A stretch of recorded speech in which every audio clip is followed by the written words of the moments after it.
to Konechny. They'll chip it, but hit the linesman. Scott back by Tippett. In across the line. Tippett dances his way in. The backhander, he scores! A thing of beauty for Owen Tippett. And the Flyers are up 3-2. He just kept shooting. By Hanley, misses the target. Picking it up is Owen Tippett. Turbocharge time. Tippett spins. Backhander, he scores! Somehow, he just one-upped himself from the other night. Owen Tippett absolutely dazzled. Welcome into Uncaged Sports Talk. I wanted to show those two clips first. It's episode 25, but I wanted to show those two clips first, as those two goals were a thing of beauty. Those two goals were amazing by Owen Tippett. It was Cutter who? Cutter who? Cutter Gauthier? Yeah, screw you, Cutter Gauthier. We don't need you. Owen freaking Tippett had 2 goal of the year candidates in the span of a week. They got him in the Claude Giroux trade. He's only 24, about to be 25 in a month. Phew, those goals were insane. I haven't been keeping up as much with the Flyers, but like I said, since the Eagles season's over, I'm going to start paying attention more to the Flyers and Sixers. They're next up. I'll be talking about them a lot more. Hopefully that the Flyers can stay in my talk, and I can keep talking about them a few times a week. They're not a few times a week, but once a week I can bring them up, bring something up about them. Right now they're losing to the Colorado Avalanche at the time I'm recording this, at the time we're live. But they're only 2 games back out of a playoff spot. The Flyers are looking up. There's things looking up in South Philadelphia at the Wells Fargo Center. Unlike across the street at Lincoln Financial Field, the Eagles are looking down. Bird down is a way to put it. Birds down is a way to put it. They collapsed. The wings aren't working anymore. The wings are damaged. The Eagles are eliminated from the playoffs. Sad day. Sad week. Now, about the Eagles, though. And also, sorry, by the way, I don't have the ticker going today. Did not have time to get it up. But about the Eagles. Their collapse was historic. I think I brought a stat up last week. They were one of 2 teams. One of only 2 teams in NFL history to start 10-1 and not win 12 games. That's a historic collapse. Unheard of. And then you go out and lose 32-9 to the Buccaneers. To the Buccaneers. The team that may have been the worst team in the playoffs. Literally the worst team in the playoffs. You go out and lose 32-9 to. And that's saying something, considering they might have been the worst team in the playoffs. Them and the Steelers were the worst too. But losing 32-9 to the Tampa Bay Buccaneers, at least going in, the Bucs were the worst team. Now, when I show you my end of the year power rankings, my worst team from the playoffs is likely going to be the Philadelphia Eagles. That was a historic, epic collapse by the Eagles. And I postponed this podcast this week because I was busy with working 12 to 13 hours, and then the Nick Sirianni stuff.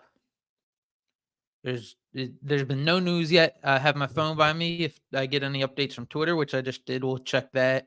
It is not about Nick Sirianni and the Eagles, so we're on Nick Sirianni watch.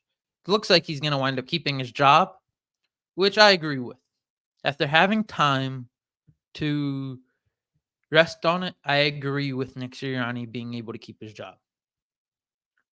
Now, what are the reasons for that? It's simple to me. Granted, I don't like how he doesn't call plays. I hate it. I don't hate that he doesn't call plays, but what he's supposed to do, he's supposed to be the CEO type head coach. He doesn't do that well. Or at least this year he didn't. He seemed like he lost the locker room this year, which was not a good thing. That was not a good thing that he lost the locker room this year. And maybe next year he can get it right. But the reason I think you keep him, and I think you keep Brian Johnson as well. That's a hot take of mine right now. But I think you keep him and Brian Johnson for the continuity aspect of it. I remember before the 2022 season, before last year when they went to the Super Bowl, Nick Sirianni and the Eagles, or not Nick Sirianni and the Eagles, it was the first time since high school Jalen Hurts had a play caller for 2 years in a row. It was the first time he had a play caller for 2 years in a row, and they went to the Super Bowl. He had a different play caller every year besides for 2022. And then that play caller got hired and wound up going to Indianapolis and had a great year in Indianapolis. But it was his first year this year with Brian Johnson, back to having another play caller. His second year with Brian Johnson, if they keep Brian Johnson coming up, and he has a relationship with Brian Johnson, maybe they'll get it figured out. That would be my hope. I also see this side of people saying you got to get rid of Brian Johnson, the offense declined. But you want to keep the continuity because when you make these hires, when you make new coordinator hires, it's likely going to set you back another year.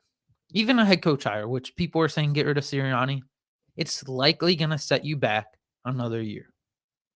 Now, I do see the other side of the coin. Some people might say they might not have a shot next year. But the defense is going to be what it is. The defense is going to be younger. The offense, you still got talent there. Jason Kelce might be retired. We don't know about that yet. But you don't with Jason Kelce or with the offense, it's going to be fairly the same. Hopefully Smitty gets his contract. You still have Dallas Goedert, AJ Brown, Devontae Smith, barring anything unforeseen from the AJ Brown situation. Hopefully he doesn't go start doing sit-ups in the driveway or we got a real problem on our hands.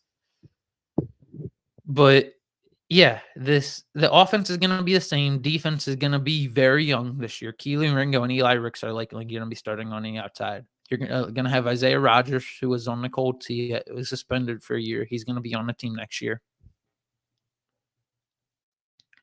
And I think you got to stick with the Sirianni Brian Johnson part of it because if you don't, you're setting yourself at least back another year trying to get acclimated to the new coordinators. And if you were to fire Sirianni, you're setting yourself back, a year. Because next year you definitely wouldn't do anything.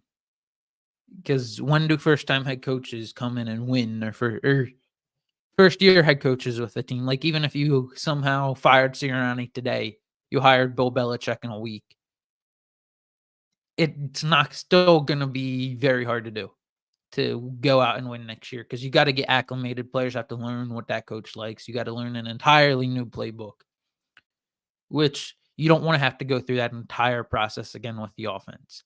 You want the continuity. You want the players to figure it out. You want the team as a whole to be able to figure it out on offense because the offense is what's going to have to carry you again next year. You need Jalen Hurts back to form. Hopefully keeping Brian Johnson and Sirianni does that. Keeping Brian Johnson specifically will do that because it'll keep the continuity. And you got to stick with the defense. You got to hope the defensive coordinator steadies the ship on defense. I'll actually bring up my two candidates for defensive coordinator for the Eagles. If I had to choose two candidates out of the entire NFL, I want young guys. Granted, it's going to suck when they get hired because these two guys might be future NFL head coaches. But one of the candidates I would like is Al Harris, defensive backs coach of the Dallas Cowboys. He was an Eagle from 1998 to 2002. And then the other candidate I would like is Denard Wilson, Baltimore Ravens. He is their defensive backs coach as well. He was actually last year with Gannon as defensive coordinator. He was the Eagles defensive backs coach last year. And he was our passing game coordinator. So I bring him back because he's definitely a bright mind. Has Kyle Hamilton at an all-pro. The Ravens secondary is doing amazing right now. Their team as a whole is doing amazing right now, but I'd bring in Denard Wilson immediately. It's Denard Wilson and Al Harris, one of the two, because Al Harris has a good secondary there in Dallas. They had a collapse in the playoffs, but that's Dallas things. That's just Dallas for you. We'll get into them in a few minutes as well. But you change a defensive coordinator 1,000%. 1,000% you change the defensive coordinator. And then, you, like I keep saying and keep reiterating, you keep Brian Johnson and Sirianni. I also saw a tweet pop up. Going to double check. As we're going through the show, I'm going to double check for you guys. It was nothing about it. It was Brian Baldinger talking about a prospect, which I'll actually get into prospects eventually within the next few episodes. College football prospects. I started my scouting. I'm only like 4 players in, but I started creating my big board for the NFL draft this year. I actually think the QBs are highly overrated. I have not looked at the O-linemen yet, but the QBs in this draft, at least the 2 I've seen so far, and Drake May and Caleb Williams are highly overrated from what I've seen. Caleb Williams has all the talent, it looks like, but he doesn't win, number 1. And a QB in college should be able to elevate a team, especially when you got Lincoln Riley as your head coach. But he doesn't. There's another tweet, gonna double check. Caleb Williams doesn't win though. And like they went 8-4. That's not good. That's not good with their expectations. But and then Drake May, he looks Wentz-ish in like the bad parts of Wentz. He's gonna need to sit for a year or 2, which we'll see how that plans out. But I'm not a fan of his game either. You're gonna have to sit him for a year or 2. He tries to play too much hero ball. He looks Wentz-ish, bad parts of Wentz. We'll get into that in later episodes as the draft approaches. You got the combine coming up at beginning of March, I believe, and then pro days. So we'll get into that eventually. But yeah, with the Eagles, you keep the offense the same, change the defense immediately.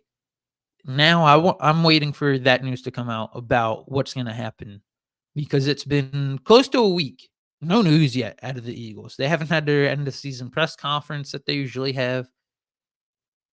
Jeffrey Lurie was out buying a yacht in Florida. Like, come on, get your stuff together, Eagles. Finish up your meeting. You were meeting yesterday. Finish up yesterday being Friday. Finish up your meeting and let's go about business. See what's going to go on with the team. And get our updates. So then we can start our defensive coordinator hiring process. And if you do fire Brian Johnson, you can start that process as well. Gonna keep checking these. I got another tweet. It's talking about the Ravens-Texans game coming up in an hour. We'll actually get into that in a minute. Now, though, I want to let you all know to head over and visit my friend Dane the Man Stanley at Sheridan Nissan, where they will hook you up with a new car. Just let them know Uncaged Sports Talk and Luke Saranka sent you. Now, for Luke's list, my NFL power rankings. I know I'm going to get some questions about this, but I'll explain with some of the results of it. Where teams fell, people are going to question my Dolphins rankings, my Rams rankings, and so on. But I'll explain as I go through, like I always do. Starting off with trending down. The Cowboys trend down 4 spots. They trend down to number 8. I'll get into that in a minute as I go through the top 10. The Browns moved down 4 spots. Joe Flacco's interceptions caught up to them, which hurt the Browns in the long run. The Texans were just a flat-out better team. The Browns dropped, and the Joe Flacco interceptions eventually bit them in the butt. It bit them when it mattered most. Through the pick 6. I think it was 2 pick 6s, if I'm not mistaken, but he still threw at least 1 pick 6, and the Texans dominated the Browns. And then I'll get into the Packers in a minute, but they're my trending ups. The team in my rankings who trend up. They trend up 4 spots to number 6, their highest ranking of the year. We'll get into them. And then I want to preface this before I go through the top 10. Number 11 is the Buccaneers. For people wondering where's the Buccaneers, they're in the second round of the playoffs. Number 11 is the Buccaneers. I think the only reason they moved on is because they played the Eagles, who had a historic collapse. They played the second worst team in the playoffs, maybe the first worst team in the playoffs, the Eagles. The Eagles were the worst team in this playoffs in hindsight, especially with how they collapsed down the stretch. Now, what they should have been, the Eagles should have been one of the top 5 teams in these playoffs. But they had an epic collapse. And down the stretch, the last 2 months of the season did not play how they should have. Did not play what they were supposed to play like. Coming in at number 10 is the Houston Texans. They move up 2 spots. The Texans are looking really good right now. Huge win against the Browns. C.J. Stroud looked amazing. Only reason Texans weren't higher is because Noah Brown had an injury, so that hurts them currently because this is power rankings. That hurts the Texans, Noah Brown being hurt. So now they have Nico Collins, Robert Woods, and John Mechie as their 3 top pass catchers, I believe. And you got Dalton Schultz still, but that hurts the Texans a little. I think that's the reason I kept them below the Rams. And then the 2 other teams, the Cowboys and Dolphins, we'll get into them in a minute. But before I do that, I need a drink of water. I need to hydrate. Calm down.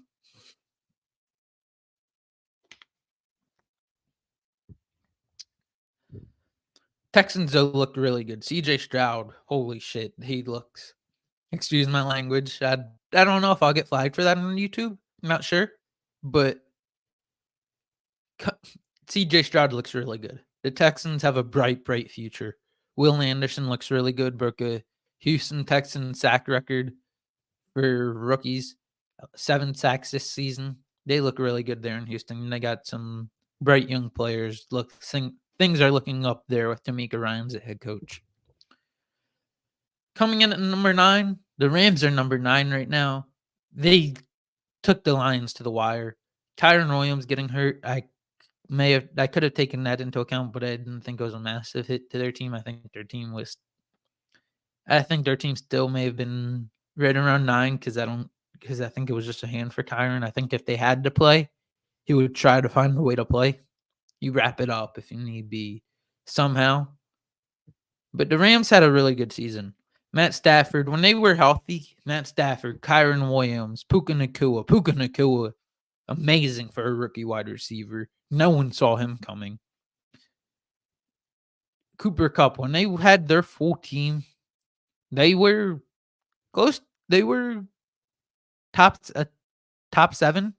If they may have been able to be ahead of the Packers, they would have been a top 5 team this week if they beat the Lions. But they didn't.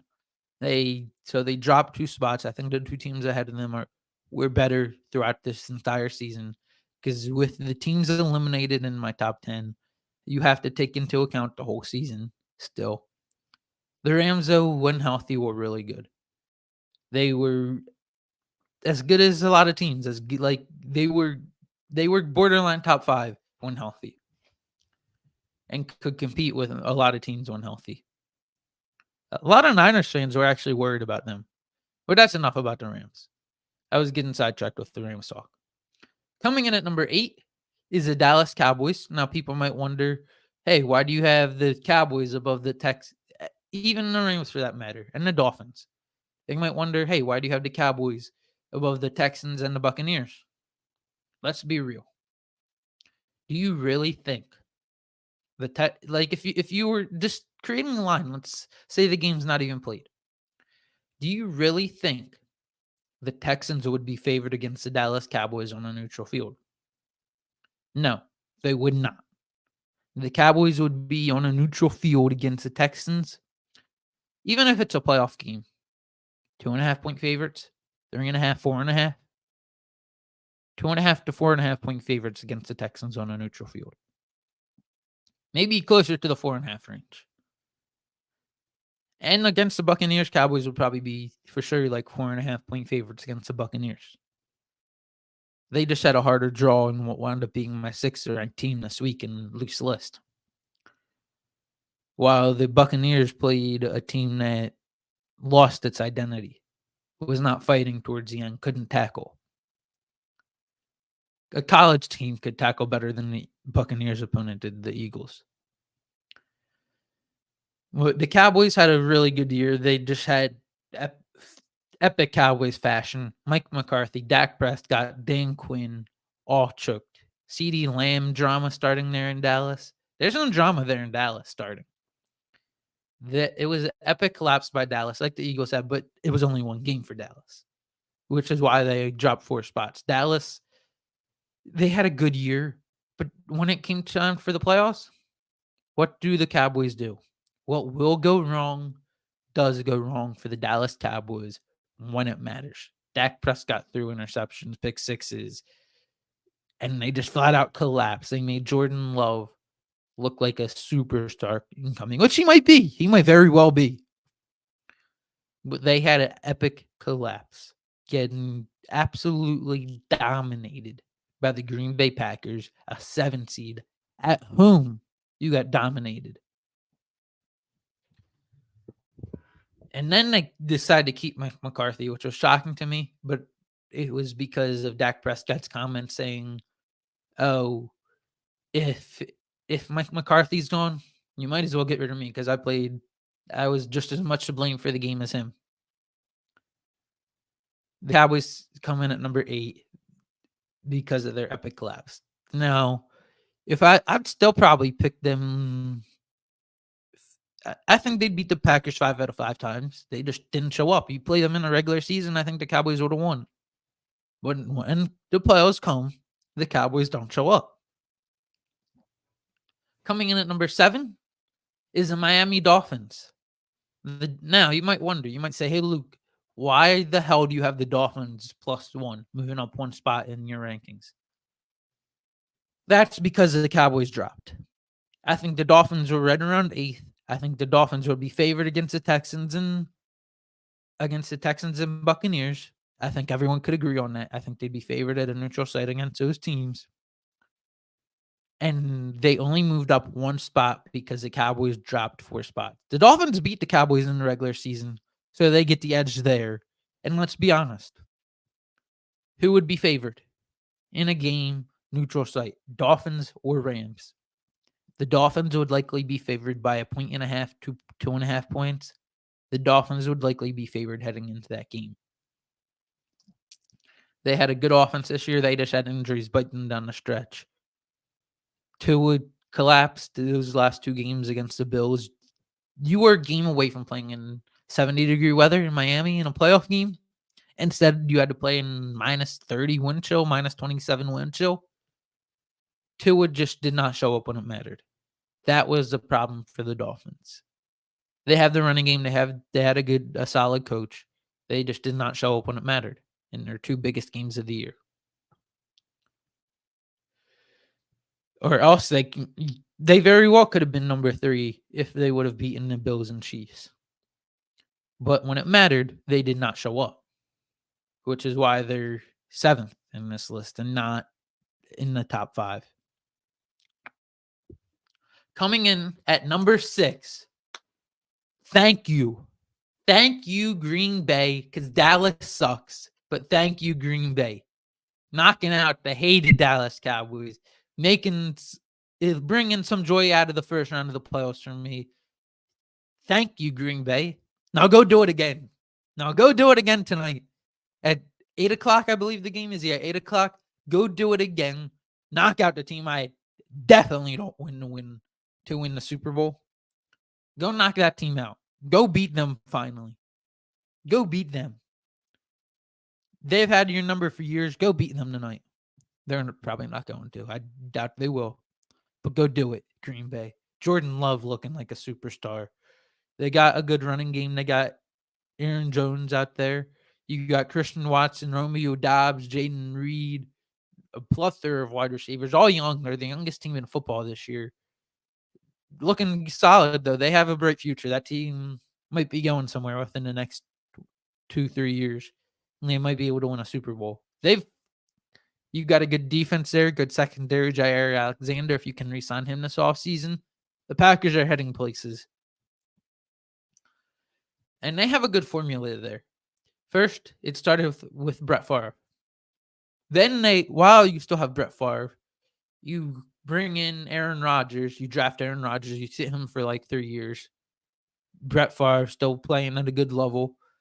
Then Aaron Rodgers took over. Aaron Rodgers played like an MVP. While Aaron Rodgers is playing like an MVP and they're trying to get to a Super Bowl, then they do the same thing they did at the beginning of beginning of Rodgers' era and the Favre era, where they brought in another QB, which wound up being Jordan Love. He was actually, some people said he was like going to be like a Patrick Mahomes when he was coming out of college, which he showed flashes. He will probably never reach a Patrick Mahomes level, but he's shown flashes. The Packers have shown flashes. They come in number 6 on the power rankings on Luke's list. They are close to it. I think next year they're going to be a team to watch. Potential Super Bowl contenders next year. I think it comes to an end tonight for the Packers, but they have potential Super Bowl caliber team next year. I think they're going to be ready to take that next step next year and be a top team in the NFC again.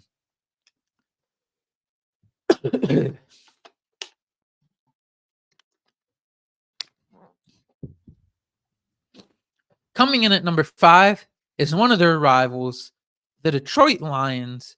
The Lions are looking really, really good. Things are pointing up there in Detroit. You get the defense right this offseason, you are headed somewhere next year. You might be a favorite in the NFC next year. You might be in the NFC Championship game in a week. No one expected them in the NFC Championship game this year. No one expected them. People expected them to maybe to win a playoff game, but who really expected them to be in the NFC Championship game this year? And they are beating Baker Mayfield Buccaneers-led team away from being in the NFC Championship game. Hats off to the Lions. Congrats to the Lions. You're building something there in Detroit. Dan Campbell's looking really good. Ben Johnson as offensive coordinator, likely going to be hired soon. But you're building something really good there in Detroit. Great culture. Jared Goff at QB having a good year. Great running game with Jahmyr Gibbs and David Montgomery. Amon-Ra St. Brown. Everyone already knows he's a beast. He's a top 10, maybe top 5 receiver currently. Borderline top 5 receiver currently. And then the offensive line's maybe the best in football. The Lions are my number 5 team right now. They're looking really good. They didn't move up because the teams ahead of them, I think, have a legit shot to win the Super Bowl. And I'll get into that right now, actually. I'll pivot to number 4, the Kansas City Chiefs. The Kansas City Chiefs, when it matters, the opposite of the Dolphins and Cowboys. What did they do when it matters? They showed up and showed you why they're still a force to be reckoned with. You have Andy Reid. You have Patrick Mahomes. You have a good running game with Isaiah Pacheco. Sorry, I blinked there.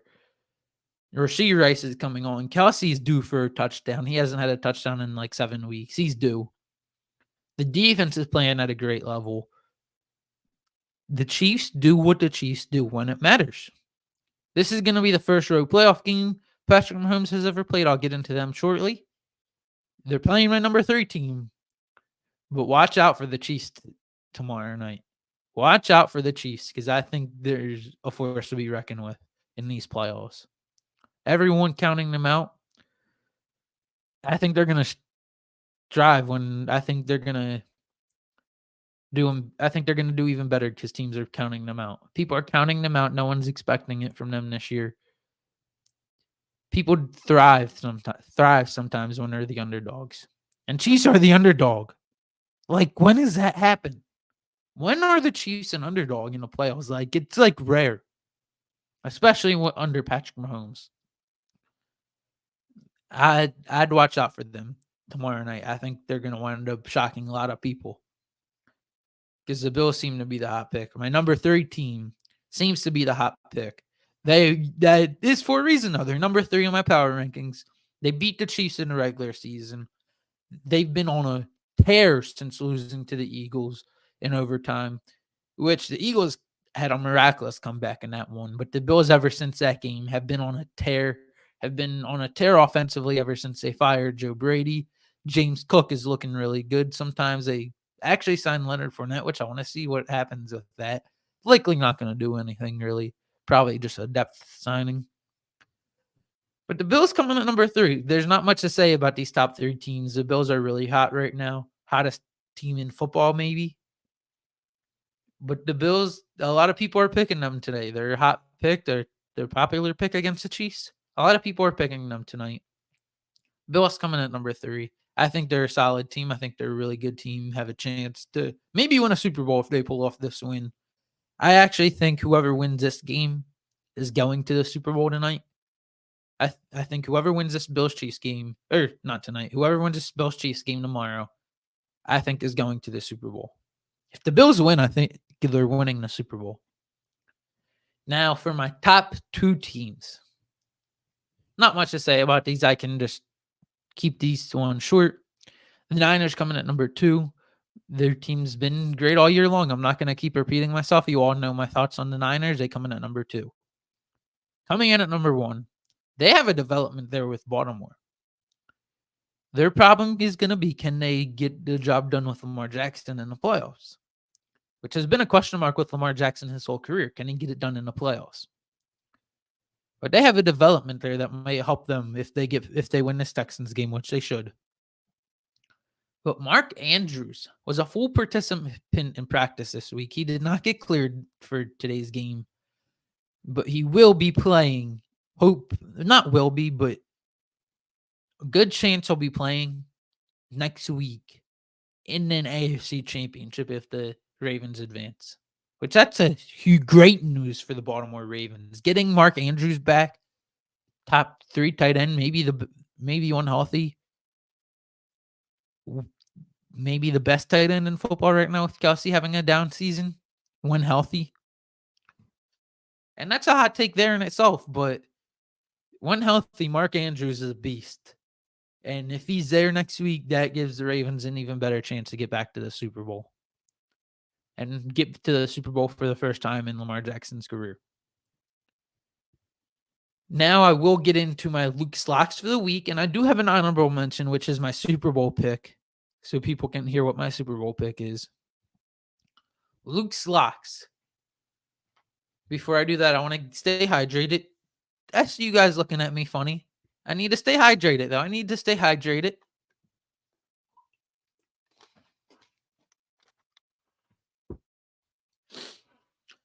Texans. I like the Texans today plus 9.5. They will not win. I'll put that. I should have put that as an honorable mention. The Texans will not win. Three of these teams likely won't win. Or 2 of these teams on locks are going to win. But there's like 3 locks, like straight up. Lions, Niners, Ravens. I think those ones are all locks. But back to the Texans. They will not win today. Like, I'd be shocked if they won today. But I do like them plus 9.5. I like them to keep it somewhat close. I think it's going to be 6 to 8 point game. I think the Texans cover, but they lose. End of the run for CJ Stroud, D'Amico Ryans, and Will Anderson. But they got a bright future there. Even if they don't cover today, they should still be proud and still be excited for next season. Especially when you get Tank Dell back, Noah Brown back. They should be excited for next season. They can build the team up even more. I like the Texans plus 9.5 today. 6 to 8 point game there in Baltimore today. Then I like the Packers plus 9.5. I think this is going to be a 6-7 point game there in San Fran today. I think San Fran wins. I'd love if Green Bay won. I would love if they won. Go, Pack, go. Screw San Fran. Screw the Niners. I would love if the Packers won today. But I just don't think that's going to happen. But I do like them plus 9.5. I think that's a 6 to 7 point game. So they will be, I would be picking them plus 9.5 on Luke's locks. Then I like the Lions minus 6.5. You can get this line at minus 6 at other places. I put this at 6.5 just because I like it at half point lines. But Lions minus 6.5. I think they go out and win by 7-10 points against, maybe 10 double digits against the Bucs. I think the Lions have a great day tomorrow at home and get themselves to an NFC Championship game with a chance to go to the Super Bowl. which if they have a chance to go to the Super Bowl, that would be insane if they get to go to the Super Bowl. Lions in a Super Bowl? Is the world coming to an end if they go to a Super Bowl? Like, who would expect that? Who would have said going into the year that that might have a chance of happening? Then, this is my pick. It goes against a popular majority this week. I like the Chiefs plus 2.5 and to win outright tonight or tomorrow night. I like them plus 2.5 and to win outright. Everyone counting them out. I think they're going to thrive with everyone counting them out. Patrick Mahomes' first road game in the playoffs, I don't think that's going to matter. I think they're going to show up when it matters. And Andy Reid and Patrick Mahomes are going back to the AFC Championship game. I actually think they're going to go back to the Super Bowl, which I'll show in a minute. But I think the Chiefs, it's playoff time. Chiefs showed up last week. I think they're going to show up again and show why they should not be doubted, why they should not be an underdog. I like the Chiefs plus 2.5 and winning outright tonight. And that leads me in to my honorable mention. I like the 49ers to win the Super Bowl against the Kansas City Chiefs. And you can get that on Bet Rivers at plus 1,100, 11-1. I'd take that all day long. I think the Niners are going to beat the Chiefs in the Super Bowl. That's my current Super Bowl pick. Hopefully, Niners lose this week. Because my Super Bowl pick last week laid down and died, got embarrassed against the Packers, the team that the Niners are playing this week. So hopefully that's a kiss of death, me saying a team's going to win the Super Bowl. I said the Eagles are going to win the Super Bowl at the beginning of the year. They had an epic lapse, lost round 1. Cowboys, I said last week, were going to win the Super Bowl. Had an epic playoff choke job last week against the Packers. Niners are now my Super Bowl pick against the Chiefs. Niners, hopefully, come on, do your job. Kiss of death. Kiss of death to the Niners. Not for real, though. I think the Niners are going to win the Super Bowl currently. They're my Super Bowl pick. Their path got easier with the Cowboys being knocked out and the Eagles being knocked out. I think the Cowboys go to the Super Bowl this year, and they beat the Chiefs in the Super Bowl in Las Vegas. And the fact you can get it at 11-1, I like those odds a lot. I would take that all day long. That'll do it for episode 25 of Uncaged Sports Talk. Next week, I'm definitely going to try to get some guests for next week. Because next week is episode 26, which means we are at the halfway point for the year, for a year of Uncaged Sports Talk. 26 episodes we're about to be at next week. So I'm going to try to get some guests for it to make it a monumental episode. That'll be a fun episode. Halfway to a year of Uncaged Sports Talk. Just insane to me. But that'll do it for this episode. Tune in next week for episode 26. Remember to like, comment, and subscribe on all of our platforms. It is greatly appreciated. And go Packers. Go Pack, go. The team I'm rooting for the rest of the way is the Baltimore Ravens just because they're local. But screw the Niners. Screw Cutter Gauthier. Go Pack, go. Let's go Owen freaking Tippett. Let's go Flyers. Fly, guys. And let's go Sixers. Clap your hands. That'll do it for this episode. Tune in next week.